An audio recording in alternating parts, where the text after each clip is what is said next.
Hi, I'm Tim. Welcome to Watchbox, and thanks for logging on. If you love this watch, email me, tmosso@thewatchbox.com. It's in the description below.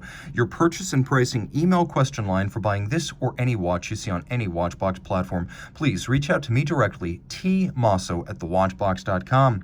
Today, we're discussing a model made from 1997 to 2006, 37 millimeters in white gold. This is the Patek Philippe 5036/1G-017, a 37 millimeter annual calendar with moon phase and power reserve. It is a dress watch complication that is 11 millimeters thick, 44.4 millimeters lug-to-lug, and then if you include the solid end links to the bracelet, it is 46.8 millimeters across the wrist with a 19 millimeter spacing between the lugs. This 37 millimeter watch wears well on my 16 centimeter circumference wrist, and I actually think this would be great on a wrist as small as 13 centimeters circumference. So while it is a prestigious men's complication, nevertheless, I consider it to be a formidable unisex option. And as you can see, it will fit underneath a tight sleeve or cuff down the barrel, no fit issues whatsoever. Nicely counterweighted by the bracelet. Taking a quick look at the bracelet, you can see it is a 5-link design, all of high polish. You can see nice gaps between the links to vent the wrist. If you live in a hot climate, it actually helps to put your watch on either a strap or a well-vented bracelet. This is the best of both worlds. Venting well, but also with the solidity and sweat resistance of a bracelet. Notice something anomalous here? Well, it wasn't at the time. Today, Patek Philippe bracelets are made with pins and sleeves rather than screw-fixed removable links. But this watch, which was likely built between 2005 and 2000, features screw-fixed removable links. Double folding clasp, you can see. It features a simple but effective clamshell locking system. And then the clamshell keeps it locked. You lift the clamshell and you pop it open, and it is a double fold. And you can see that the chassis itself is curved to match the arc of the underside of the wrist. The case is fluid and graceful. The bezel is actually concave, very narrow and concave to visually pare back the mass. You can also see how the bezel is strategically stepped in from the case band to create a tiered look that pares down the apparent thickness of the watch. The timepiece does feature pusher adjusters on its flanks and a little bit of a countersink for the crown so it doesn't stick out quite as much.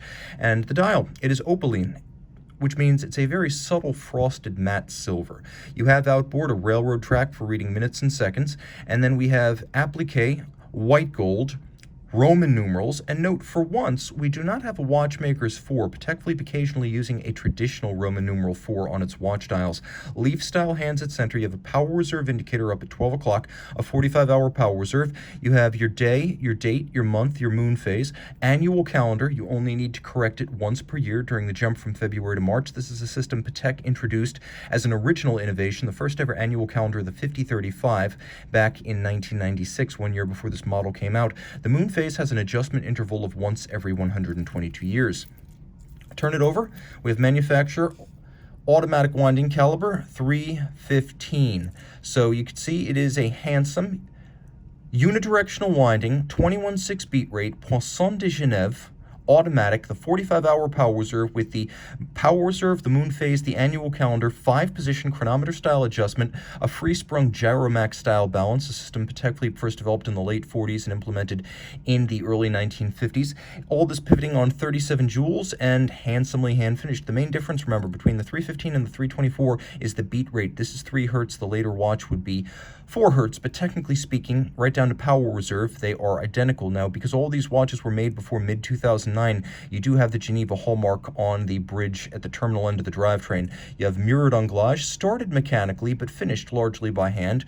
You have engine-turned perlage on the center of the rotor, the reduction wheel for the winding system, and on the base plate, black-polished screw heads with chamfered slots and circumference. You can also see the locating pins on the movement. Their heads have actually been polished. All of the jewel sinks, furthermore, are polished.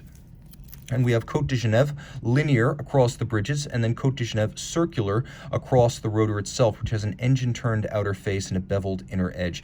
All of this water-resistant to 30 meters, but please, please, please don't take it swimming.